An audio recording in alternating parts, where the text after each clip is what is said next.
terms, so I could break divisions and multiplications out. Square root of 16 over square root of 25, 4 over 5. Now, it says it lies in quadrant 2. Which one is it, plus or minus? In quadrant 2, my x value is negative. Cosine is the x value. So we're going to get rid of it because of this quadrant 2 right here. Okay. So our answer should be negative 4 over 5. Let's now do the tangent of theta. Turn the page a little bit. Oh, the way they did it, I like the way they did it. The tangent of the angle is equal to the sine of the angle over the cosine of the angle. So the tangent, the sine of that angle, they give it to you, 3 over 5 divided by the cosine of that angle, negative 4 over 5. I'm going to multiply by the reciprocal. That gets rid of that. The 5's cancel, negative 3 over 4. And there you have it. Do I want to do any other examples? About 15 minutes has elapsed. So let's actually do some of the problems here. Here's problem number 1. What's the reciprocal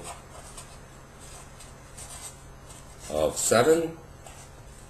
It's 1/7. Basic stuff. Reciprocal of x, it's going to be 1 over x. Number 9 is a pretty good problem. If the sine of the angle is equal to 4 over 5, what's the cosine? No. If the sine of the angle is 4 over 5, find the cosecant of the angle. It's the reciprocal of the sine. It's going to be 1 over 4 divided by 5. It's the same thing as 1 times 5 over 4 or 5 over 4. An easy way to get the shortcut, guys, is if the sine is 4 over 5, just flip it, it becomes 5 over 4. For the secant, cosecant, and the sine. Okay, most of these are pretty easy.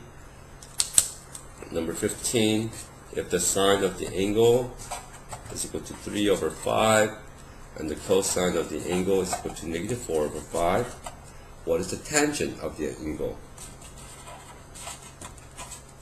Well, the tangent, we know, it's going to be sine of theta over the cosine of theta.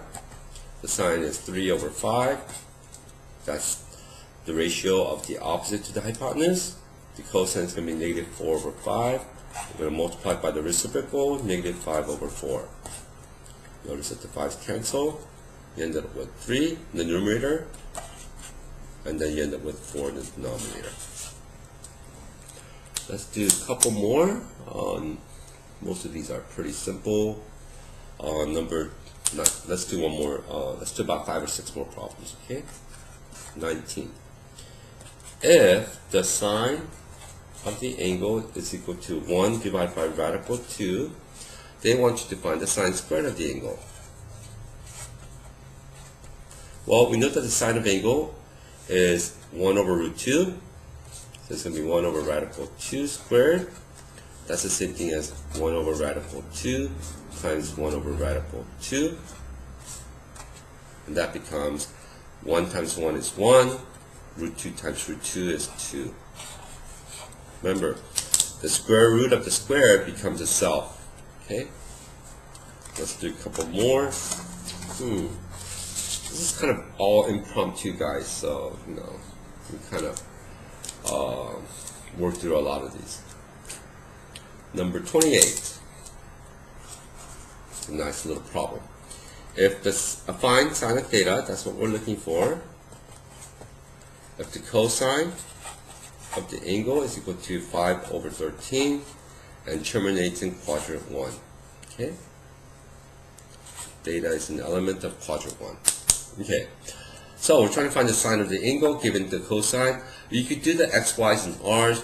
They really don't want you to do it that way. They want you to use the method in the book because you're going to have to get used to it. Okay? So we start with the Pythagorean theorem. Sine squared of theta plus cosine squared of theta equals 1. But that's what we're looking for. Sine squared of theta plus cosine of theta is 5 over 13. So cosine squared of theta is equal to 5 over 13 squared. That becomes 25 over 169 equals 1. Got to get rid of that. Sine squared theta is equal to 1 minus 25 over 169. 169 over 169. 169 over 169 minus 25 over 169. And memorize that. It's 144 over 169. Hopefully that's right. Sine squared theta is equal to 144 over 169. You have the pause button. Use the pause button to verify all of these. I'm going a little bit fast on you guys, but slow down when you're doing your homework, okay? So the sine of theta is equal to plus or minus again, square root of 144 over 169. Square root of 144 is 12 over 13 plus or minus. Try to get used to the Pythagorean theorem, like I said again, because 1.5 you can do it. There's no other way to solve some of these other than the Pythagorean theorem in trigonometric form. Okay. Oh, it's an element. Theta is an element of quadrant 1, so I'm going to highlight this in. Let's use blue this time. So quadrant 1. Quadrant 1, my sign is going to be positive or negative. You get rid of this one right there. So my final answer is 12 over 13. Positive. Okay? That should help you with some of those problems that you have. Let's do a couple more. I don't know. Pick one, John. Let's do 32.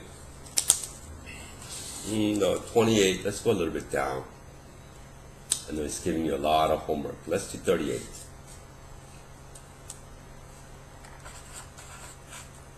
Find the cotangent of the angle if the tangent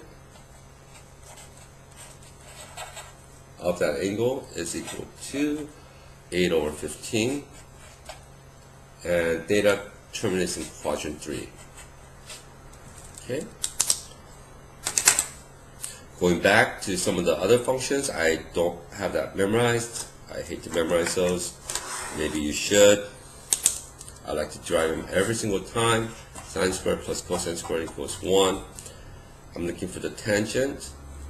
If I divide this by cosine squared, I get tangent plus 1 is equal to the cotangent. Is equal to cosecant. No. Oh. Here, since the cotangent and tangent are reciprocal functions, as in quadrant 3,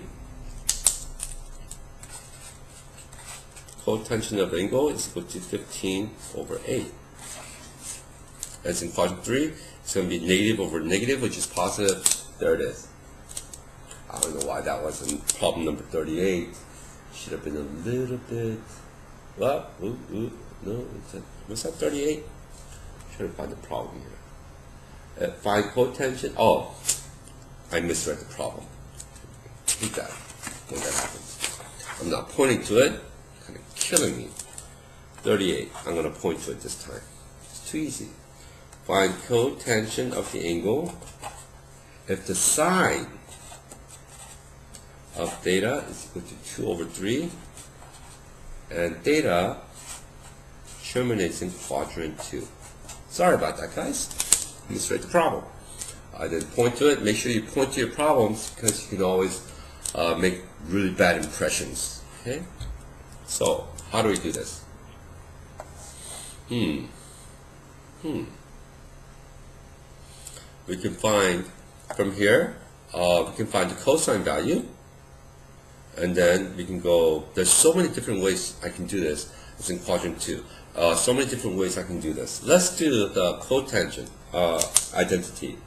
The cotangent of the angle is equal to cosine of the angle over the sine of the angle. So write the information down before you start, guys. It's going to actually help you to, solve out some of your problems. Not my problem, your problem. Given this, we should be able to find the cosine using the trigonometric form of the Pythagorean theorem. sine squared of theta plus cosine squared of theta is equal to 1. Sine squared of theta, you should know that by now. We take this value squared, it becomes 4 over 9 plus cosine squared of theta equals 1. Subtract 4 over 9. Cosine squared of theta is equal to 1 minus 4 over 9, 5 over 9. And we take the cosine of the angle. By square rooting it, we get plus or minus square root of 5 over 3. If you don't understand that, square root of 5 over 9 becomes square root of 5 over square root of 9. Square root of 9 is obviously 3. Now, which angle, which one is it, plus or minus? Since this element of quadrant 2, the x value is negative, we're going to take this one out because of this quadrant 2. So the cosine of the angle is equal to root 5 over 3 with the negative. Now we can find it right here, right over here, guys. So the cotangent of the angle is equal to the cosine, negative radical 5 over 3 divided by the sine of the angle. They gave that to you, 2 over 3. How to solve this complex fraction now? I hope you can all see that. I'm going to multiply by 3 over 2. I think I'm going to use blue. Pinks don't work very well. Cancel out the 3 right there. The numerator I have negative root 5, and the denominator I have 2. Hopefully that's the answer in the back of the book. Oh no, it's not. It's even. Too bad. Anyways, so that should help you with some of the problems. How many 25 minutes has elapsed? Okay, we still have a little bit of time. Maybe do one more last problem. Let's do 40, 54, 57, choose one, John. We're going to do maybe 44. The sine of the angle is equal to 12 over 13 and terminates in quadrant 1. That one's going to take a little bit longer time because they want you to find all of the remaining trigonometric functions. I want to try to do it within 2 lessons, so we're going to stop here. I'll give you a hint. The secant, the cosecant of the angle is equal to the reciprocal, 13 over 12. At least you found one of them. Anyways, you have to find the cosine, the secant, tangent, and the cotangent. Good luck, guys.